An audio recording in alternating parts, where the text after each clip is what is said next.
और इस वक्त की बड़ी खबर आपको बता दें, दिल्ली एनसीआर में भूकंप के तेज झटके महसूस किए गए हैं। काफी देर तक ये झटके महसूस किए गए हैं। बस कुछ ही मिनट पहले दिल्ली एनसीआर यानी उत्तर भारत के कई इलाकों में ये तेज झटके महसूस किए गए हैं। एकाएक तेज झटके हुए, जो लोग घरों में बैठे हुए थे वो घरों से बाहर निकल आए, क्योंकि एक के बाद एक तेज झटके दिल्ली एनसीआर उत्तर भारत के कई इलाकों में देखने को मिले। हालांकि देखना यह है कि इस भूकंप का केंद्र कहां रहा है, इसकी तीव्रता क्या रही है। जैसी अपडेट आएगी हम आप तक पहुंचाएंगे, लेकिन अभी जो शुरुआती जानकारी इन झटकों को लेकर मिल रही है, दिल्ली, नोएडा, गाजियाबाद, इन इलाकों में लोगों ने भूकंप के तेज झटके महसूस किए हैं। चलिए इस खबर पे और ज्यादा जानकारी के लिए सीधा रुख करते हैं मेरे सहयोगी विमल। क्या जानकारी मिल पा रही है इन झटकों के बारे में?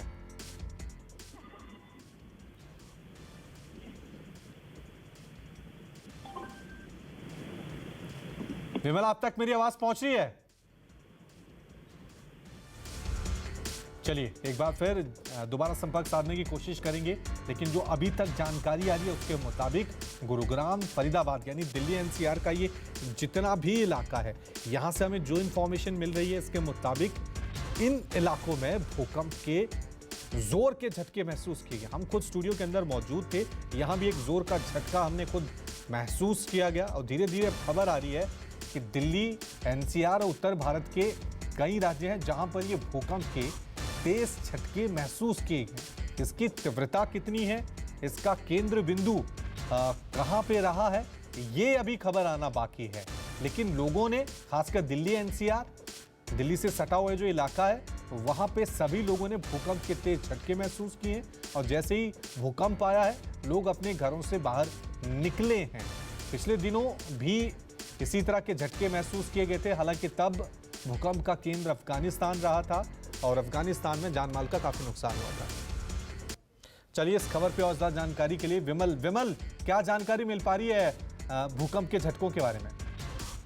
जी बिल्कुल, देखिए जो जानकारी मिल रही है कि नेपाल इसका एक बार फिर से केंद्र भूकंप जहां पर आया है और करीब 5 से ज्यादा तीव्रता इसकी मापी जा रही है रेक्टर स्केल पर। और दिल्ली एनसीआर की बात करें तो दिल्ली, गाजियाबाद, फरीदाबाद, नोएडा, ग्रेटर नोएडा, यहाँ पर भी तेज झटके महसूस किए गए हैं। और पिछले अगर 2 हफ्तों की बात करें तो दूसरा ऐसा मौका है जब भूकंप के तेज झटकों से पूरा दिल्ली एनसीआर हिला है। और नेपाल एक बार फिर से केंद्र बताया जा रहा है, तो जाहिर तौर पर ये बड़ी चिंता की बात है, क्योंकि नेपाल को जो सेस्मोलॉजी की बात करें, भूकंप के अगर आशंका की बात करें तो इसको जोन 5 में रखा गया, यानी कि सबसे ज्यादा जो खतरनाक जोन है भूकंप के लिहाज से, उस जोन में है नेपाल का इलाका। और एक बार फिर से नेपाल ही केंद्र बताया जा रहा है, क्योंकि कुछ दिनों पहले भी जब दिल्ली एनसीआर में तेज भूकंप आया था, तब भी 6.4 की तीव्रता का भूकंप जो है और उसका केंद्र भी नेपाल था।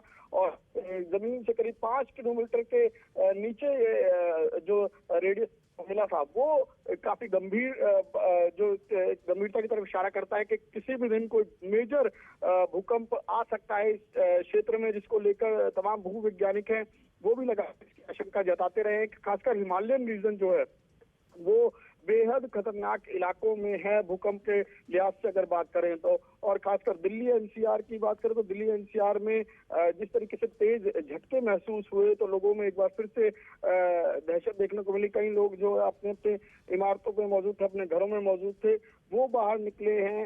हालांकि कई लोग ऐसे भी हैं जिन्हें भूकंप के बारे में जानकारी नहीं हुई, क्योंकि 5 रेक्टर स्केल पर 5 के आसपास का भूकंप बताया जा रहा है, तो बहुत ज्यादा तेज झटके महसूस यहाँ पर दिल्ली एनसीआर में नहीं हुए। लेकिन एक बार फिर से जिस तरीके से भूकंप पिछले 2 हफ्तों में दूसरी बार भूकंप के झटके महसूस हुए हैं, इसको लेकर लोगों में जरूर चिंता की बात है। बिल्कुल चिंता की बात है विमल, क्योंकि खुद हम स्टूडियो में मौजूद हैं, बड़ा जोरदार झटका महसूस। अमूमन झटके आते हैं तो पता नहीं लगता है, लेकिन इस बार जब झटका आया था तो काफी जोरदार झटका आया था।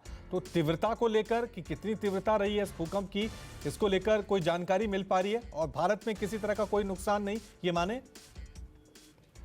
जी बिल्कुल, देखिए अभी तक ऐसी कोई जानकारी नहीं है कि कहीं से कोई नुकसान की खबरें हो। हालांकि जिस तरीके से अफगानिस्तान में अभी हाल ही में एक बड़ा भूकंप आया था, जिसमें 2000 से ज्यादा लोगों की जान गई है, तो लिहाजा लोगों को लेकर इस तरीके से दहशत तो है ही। लेकिन और जब बैक टू बैक अगर बात करें 2 हफ्ते के अंदर दूसरी बार दिल्ली एनसीआर में तेज भूकंप के झटके महसूस हो, तो उसको लेकर एक बार फिर से डर लोगों में अंदर ये सामने आया। और खासकर जिस तरीके से भूवैज्ञानिक जो हैं वो लगातार आशंका जताते रहे हैं, और अगर भारत के दोनों तरफ देखें, चाहे वो अफगानिस्तान का हिंदू कुश रीजन हो या फिर हिमालयन रीजन हो, दोनों ही भूकंप के लिहाज से सबसे ज्यादा सेंसिटिव एरिया मापे जा रहे हैं। और लगातार जो हैं भूवैज्ञानिक हों, लगातार जो एक्सपर्ट्स हैं वो इसी तरह की आशंका जता रहे हैं कि किसी भी समय, क्योंकि लगातार जो जमीन के नीचे हलचल चल रही है बार बार और एक एनर्जी रिलीज हो रही है, तो ये एक अच्छा भी हो सकता है या फिर किसी बिल्कुल बड़े खतरे बिल्कुल की तरफ बिल्कुल भी इशारा कर सकता बहरहाल है। ये खबर